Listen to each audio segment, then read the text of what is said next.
ఈ రోజే డౌన్లోడ్ చేయండి. మీ ఫేవరెట్ షోస్ చూడండి. గుడికి వెళ్లకుండా ఆపడం ఎందుకు?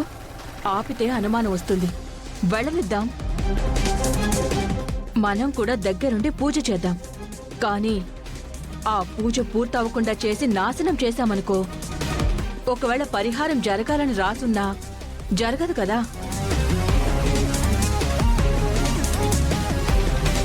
ఇదే కరెక్ట్ ఐడియా ఆంటీ. పదండి. ఎందుకైనా మంచిది పూజ చేయిద్దామండి. తప్పకుండానమ్మా, దాందే ఉంది, చేద్దాం. అరే వదిన గారు, మీరా?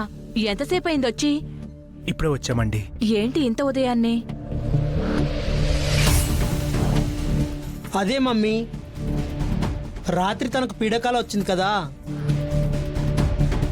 ఈ మధ్య వరుసగా అన్నీ ఇలాగే జరుగుతున్నాయి కదా. ఏదైనా దోషం ఉందేమో సుబ్రహ్మణ్యేశ్వర స్వామి గుడికి వెళ్ళి పూజ చేయిద్దామని అంటున్నారు అత్తయ్య గారు. ఏమంటారు? అయ్యో, ఇందులో అనడానికేముంది? ఖచ్చితంగా చేయిద్దాం. తప్పేముంది?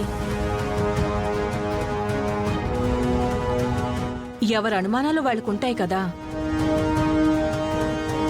మీరన్నట్టు పూజ చేస్తే ఏమో చిన్న చిన్న దోషాలేమైనా ఉంటే పోతాయి కదా. మీరు గాని నేను గాని కోరుకునేది వాళ్ళిద్దరూ ఆనందంగా ఉండడమే కదా.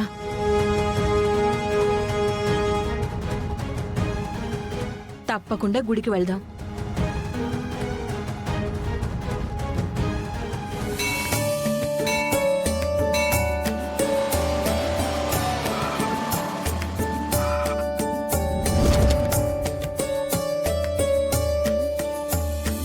పల్లవి, అవును, కొబ్బరికాయలు తీసుకురాలేదా? అంటే ఎటు గుడి దగ్గర ఉంటాయి కదా అని చెప్పి తీసుకురాలేదమ్మా.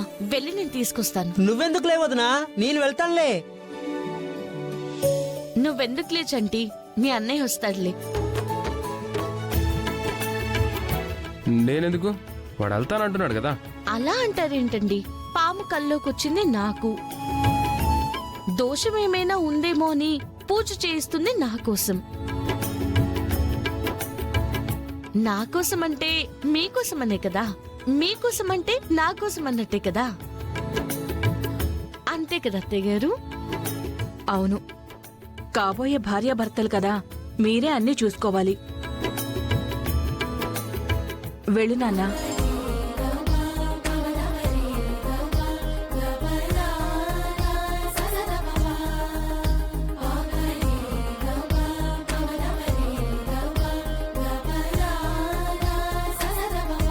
అన్నా అన్న ప్లీజ్ అన్న ఏదైనా ఇయ్యన్నా. రేయ్ వెళ్ళరా. అన్నా అన్న ప్లీజ్ అన్న ఆకలాస్తుందన్న. రేయ్ వెళ్ళమని చెప్తున్నాను కదా. అక్క ప్లీజ్ అక్క, నువ్వేనా ఇయ్యక్క. రేయ్ నన్ను అన్న అంటున్నావు, తనని అక్క అంటావేంట్రా? మనుషుల మధ్య అన్న అక్క తప్ప వేరే రిలేషన్స్ ఉండవా? తనని అక్క అంటే నన్ను బావా అని పిలువు. లేదు నన్ను అన్న అంటే తనని వదిన అని పిలువు. అర్థమైందన్న, మీ ఇద్దరు భార్యాభర్తలా. వదినా ప్లీజ్ వదినా, 100 రూపాయలు ఇవ్వు వదినా. నీకు 100 రూపాయలు కాదురా, 500 ఇస్తాను. తీసుకో. థ్యాంక్స్ వదినా.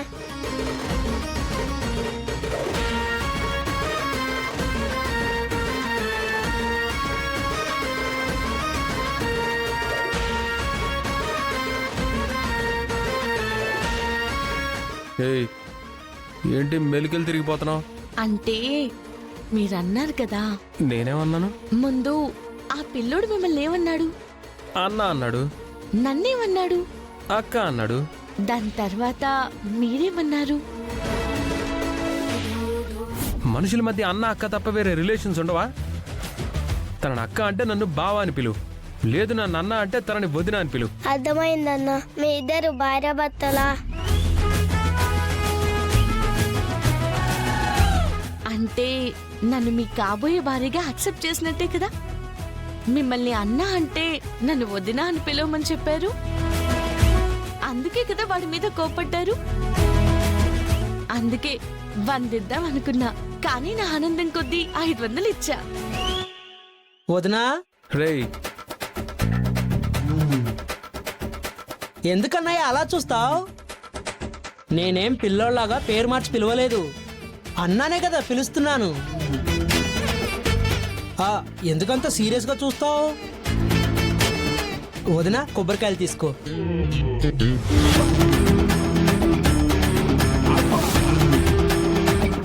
అయినా నేనేంట్రా అలా స్లిప్ అయ్యాను? దీన్ని స్లిప్ అవడం అనరన్నయ్య. అయినా మాట్లాడింది నువ్వు కాదు, మరి నీ మనసు. దానికి తెలుసు వదిన నీకేమవుతుందో, కాబట్టే నువ్వు స్పందించకపోయినా అది స్పందించింది. అందుకే నీకు తెలియకుండానే వాడు నిన్ను అన్నా అని వదినని అక్క అని పిలవగానే నీకు కోపం వచ్చింది. రేయ్ నువ్వు లేనిపోని లింకులన్నీ కలిపేసి ఏదో కహానీలు అల్లేకు.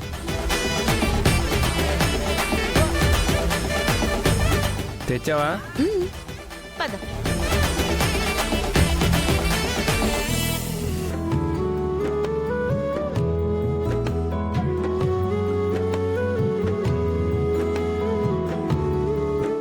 ఓం వల్లీ దేవసేన సమేతస్య సుబ్రహ్మణ్య స్వామినే నమో నమః. ఆపదాం భర్తారం దాతారం సర్వసంపదాం. నమస్కారం అమ్మా. నమస్కారం అండి. చెప్పాను కదండి, తనే మా అమ్మాయి, తను కాబోయే అల్లుడు. వీళ్ళ పెళ్లి పనులు మొదలు పెట్టినప్పటి నుంచి ఏమేం జరిగాయో మీకు చెప్పాను కదా. రాత్రి తనకి కల్లోకి పాము వచ్చింది. అవునండి, నన్నొక పెద్ద సర్పం నన్ను తరుముతూ కాటు వేసినట్టుగా కలొచ్చింది. నాగేంద్రుడు కల్లోకొచ్చాడు అంటే ఏదో కారణం ఉంటుందమ్మా. పైగా పాము కాటేస్తూ వచ్చిందంటే ఖచ్చితంగా ఇదేదో దోషంలాగే ఉందమ్మా.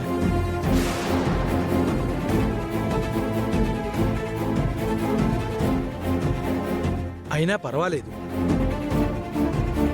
ఈరోజు షష్ఠి, చాలా మంచి రోజు. ఈరోజు సుబ్రహ్మణ్యేశ్వర స్వామికి పూజ చేస్తే ఆ నాగదోషం తొలగిపోతుంది.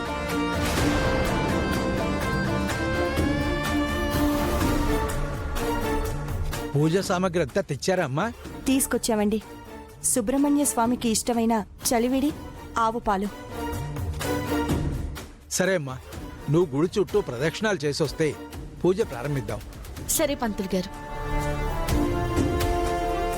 ఏంటి అలా ఆలోచిస్తావు? నేను కూడా రావాలా ఏంటి? ఇద్దరు 50-50 కదరా, వెళ్ళు. ఎక్కడుండి ఏం చేస్తావు?